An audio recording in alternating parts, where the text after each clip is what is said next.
Hello everyone and welcome you once again on this wonderful journey of enriching your learning experiences. Today I am going to talk about principles of teaching. First I will start with a very brief introduction of the topic.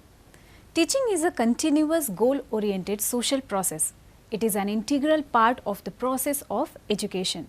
It facilitates learning and helps in imparting knowledge, developing understanding and skills among students. According to B.O. Smith, teaching is a system of actions intended to produce learning. In the words of Thomas Green, teaching is the task of teacher which is performed for the development of a child. It is clear that teaching is a process that is intended to produce learning and to foster overall development of the child. Undoubtedly, it is an interactive process which requires proper planning. Planning is an essential part of teaching and it is a deciding factor for effectiveness of teaching and learning. Teaching needs to be planned properly and appropriately in the light of its guiding principles that serve as its basis. Now we will see what are the principles of teaching. Principle is general or scientific law that explains how something works or why something happens. These principles are universal, though its application varies from situation to situation and time to time. These are derived from careful observation, experiments, comparative studies, etc. that don't only direct and guide but interpret the best possible practices too. In the words of Hopkins, a principle is a rule for guiding the shape of education so that it will reach the port designated by the philosophy of education. It is a compass by which the path of education is directed. In teaching, these principles are guidelines to make teaching and learning effective and productive. They help in proceeding from one step of teaching to another. They are important for explaining the teaching process and help in achieving its goals and objectives. The principles work as guides to lead teachers to get answers to the questions reflected in this figure. Categories of principles of teaching.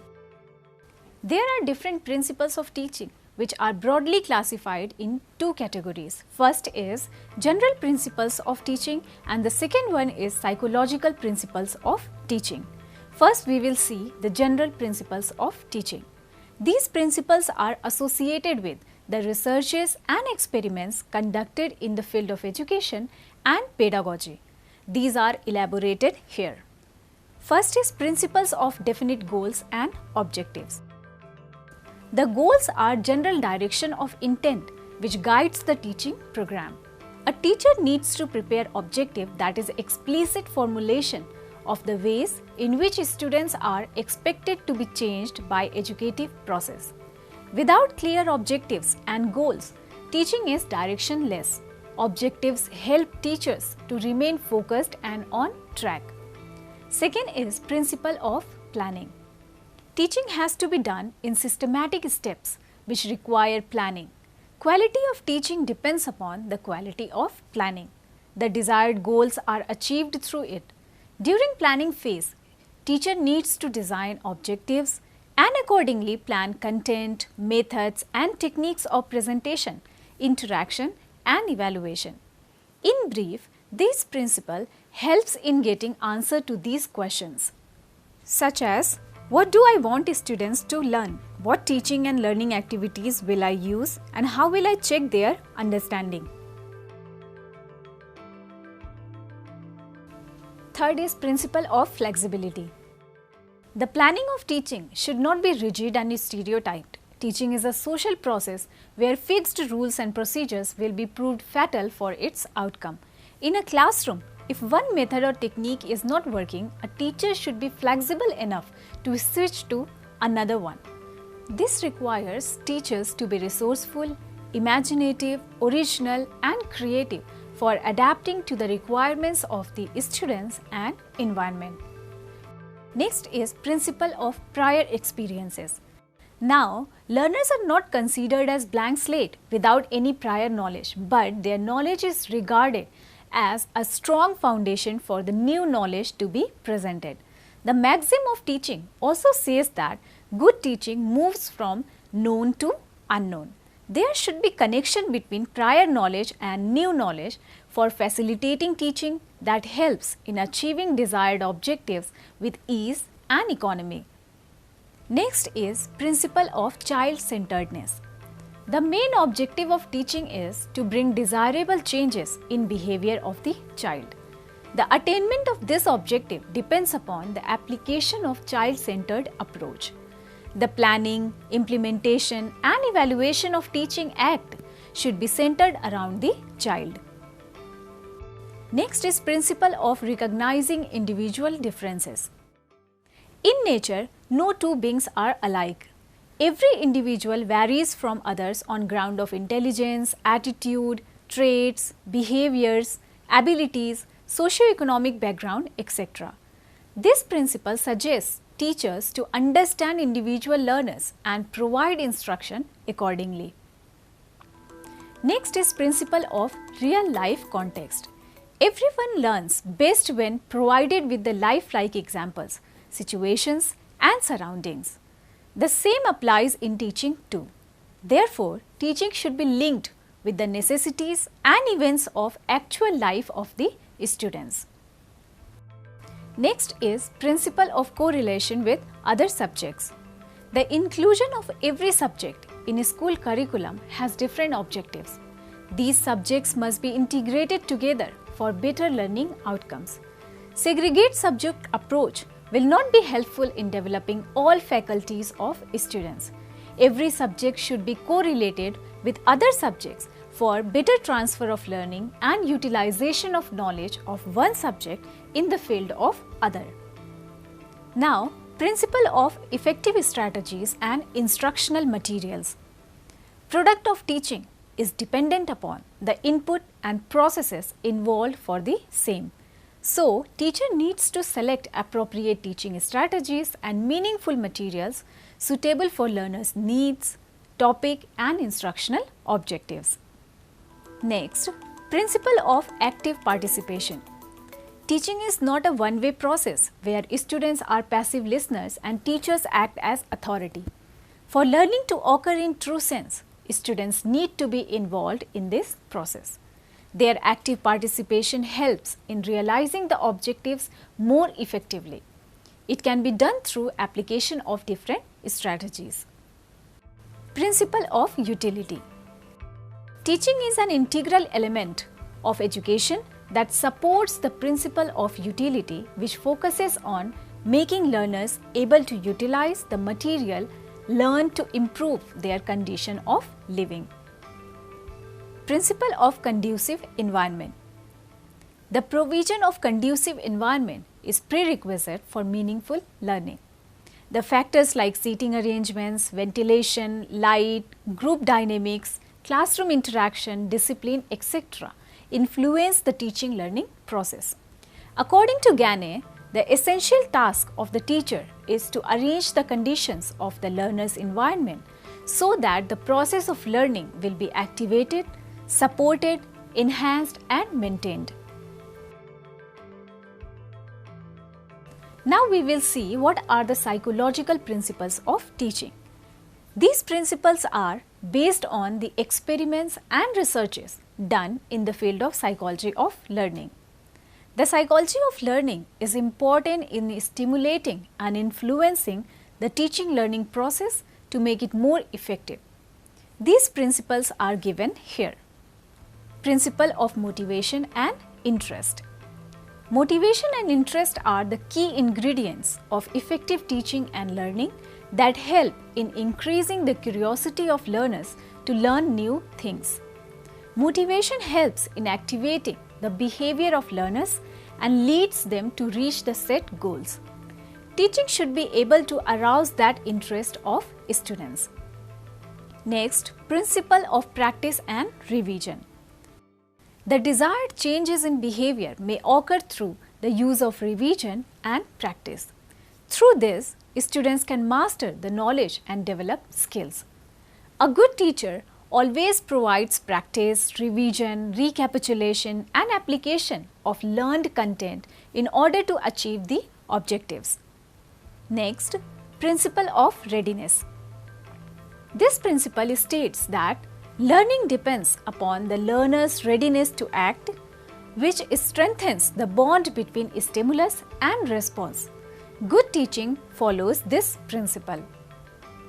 Next, principle of change and recreation. The researchers in learning demonstrated the ill effects of fatigue, anxiety, monotony and lack of attention on learning tasks.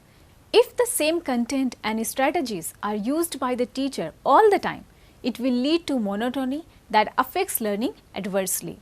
Therefore, there should be provision for change and recreation in teaching. Principle of feedback and reinforcement. Feedback and reinforcement are pivotal in teaching and learning. The immediate knowledge of the results and positive reinforcement in the form of praise, grade, certificates, etc. may play wonder in making the task of learning joyful and learning experiences that last for long. Now, principle of cooperation. A teacher's role is more of a guide, facilitator and friend than an instructor and authority. He or she provides direction and works together with students in a cooperative environment. Through this, learning becomes more fruitful and lively and social skills are developed. Principle of providing training to senses. Senses are the gateways of knowledge through which learning experiences are gained. This experience becomes more encouraging if acquired through the engagement of more and more senses. The power of observation, discrimination, identification, generalization and application may only be made appropriate through the effective functioning of senses. Now, principle of utilizing group dynamics. An effective teacher can attain objectives through proper utilization of group behavior and group dynamics. Teaching should incorporate group works where students develop the sense of cooperation and collaboration along with the skill of leadership. Now, principle of self-learning and reflection. Learners' autonomy and self-learning is an important element of their development. Teaching needs to be planned and executed in a way that fosters the habit of self-study and independent work. A teacher needs to facilitate the construction of knowledge. Through self-learning, students develop the skill of reflecting on their own actions and processes. It helps in making them responsible for their own learning. It develops critical and rational thinking among students. Next, principle of creativity and self-expression. The objective of teaching is not to make students reproduce the same facts and information received by teachers or textbooks, but rather construction of knowledge through their active participation in teaching learning process. Good teaching should foster creativity along with the skill of self-expression. It will develop students' hidden talents and abilities. It enhances originality, novelty, inventiveness of the students for self-expression and creation. Principle of remedial teaching. This principle denotes the importance of understanding the strengths and weaknesses of students. A teacher needs to identify the weak points of each student and tries to help them through remedial teaching, which is planned according to their specific difficulties and to provide adequate opportunities to them for proper growth and development.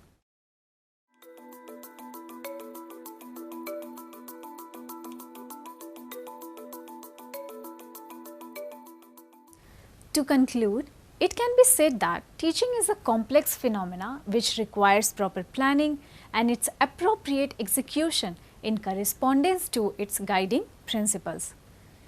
There are general principles associated with education and pedagogy along with psychological principles related to the psychology of learning. General principles are principle of definite goals and objectives, planning, flexibility, prior experiences, child-centeredness, individual differences, real-life context, correlation with other subjects, effective strategies and materials, active participation, utility and conducive environment. Principles related to psychology are motivation and interest, practice and revision, readiness, change and recreation, feedback and reinforcement, cooperation, training to senses, group dynamics, self-learning and reflection, creativity and self-expression, and remedial teaching. These principles work as guidelines to make teaching and learning effective and meaningful. Thank you so much.